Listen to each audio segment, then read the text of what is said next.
Hello my country people, welcome back to the news.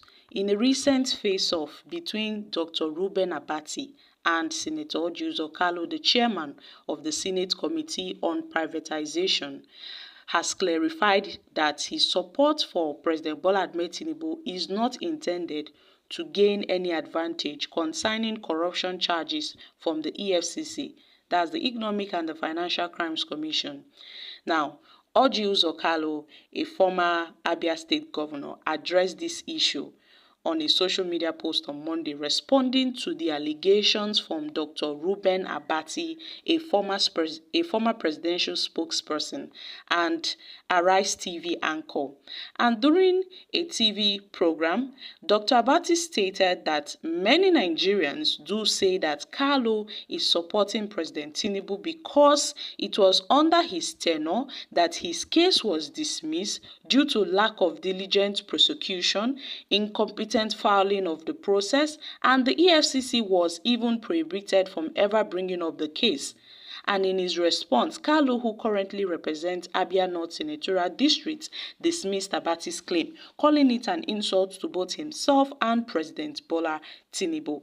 So the former Abia State governor noted that President Bola Ahmed Tinubu was not even president when that case brought against him were adjudicated in courts. So at this point, he says he's not that kind of person. And the president definitely is not that kind of person. So he noted that he is not afraid, though. He is not afraid of death. That he truly supports the president, he supports his party wholeheartedly, and does not expect favors from Mr. President, being his strongest supporter and also an APC member. That does not warrant that, he would be cut off or the EFCC will just abandon the case just like that. You see, ORJI tackled Dr. ABATI during a live telecast. And during the interview, Dr. ABATI asked KALU if these speculations were true, that his legal case with the EFCC were dropped after President Tinubu took over office because ORJI supported him during the 2023 election. So KALU, who did not appreciate the question, also accused Dr. REUBEN ABATI of using journalism to cover up as a cover to harass him. And he described the question as an insult and suggested that Dr. ABATI should quit journalism and join politics if he wanted to engage in political discourse. At this point, ORJI was quite pissed with the question that REUBEN ABATI asked, that if he wants to be a politician, he should leave journalism and come out and be politicians like them.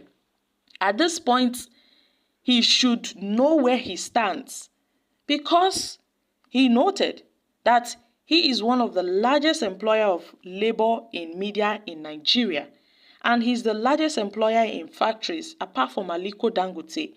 He has a lot of companies. He has so many factories. He has thousands of workers in the country and even in the sub-region of Africa. So he told Dr. ABATI that if he wants to be a member of the political party, he should come and join the APC or join properly the Labour Party or even join the PDP. So we will know you are a member of a political party. So he warned ABATI that I should not hang under being a journalist and harass people like him. He saw it as an insult, that it was not proper. So when Dr. ABATI tried to explain that he was merely conveying public opinion, ORJI dismissed him and continued on his critique. So my country people, this is really interesting. Now, this is a recent face-off between Dr. REUBEN ABATI and ORJI. ORJI, we all know, has EFCC, there were some charges against him by the EFCC. But then ever since Tinubu stepped into power, the EFCC has not brought that case up. They have not, looked at that case. It's been over a year and how many months? They've not looked into that case. How come?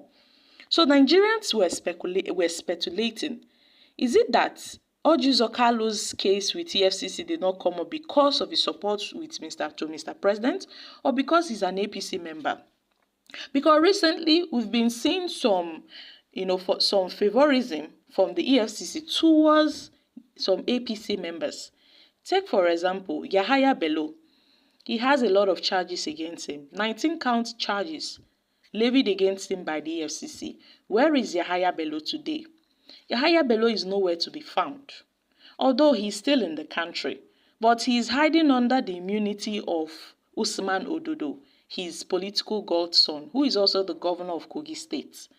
But then, have the EFCC done anything about it? No. Even when Yahaya Bello came to their office, to the headquarters in Abuja, did they arrest him? No. It was when Yahaya Bello got home, they started trying to arrest him, but they did not succeed. But look at what Emefiele is going through. Look at what Godwin Emefiele is going through. Godwin Emefiele has really seen hell in this country in the hands of the EFCC. Godwin Emefiele has really gone through a lot. How about other ex-governors? Mostly APC ex-governors, former governors. All the charges against them, some of them, they go to court and the charges will be dropped. They probably, if it's a corruption case to the tune of billions of naira, the court will charge them millions of naira and then the case will be closed. So Dr. Abati raised this question, and I wonder why ORJI UZOR KALU would be so pissed concerning this question. To an extent, fighting REUBEN Abati, telling him to stop hiding under journalism to harass him. How is it an harassment? Why does he find the question so annoying? If he feels he's not guilty of the question, then he should simply answer and say, no, that's not it. Why was he trying to cover up? All these are our politicians with their cooked up lies. They always try to bring up one stories or the other to distract, the people from what is on ground. So I don't see anything wrong in Dr. Abati asking that question, because Nigerians have been having some speculations. So my country people, what are your thoughts on this? One thing I know is that there is nothing hidden under the sun. Definitely one day, we will surely know what is in the cupboard. We will surely see the skeleton in the cupboard of ORJI UZOR KALU. I'm dropping here, guys. Kindly share your thoughts on this in the comments section. Thank you.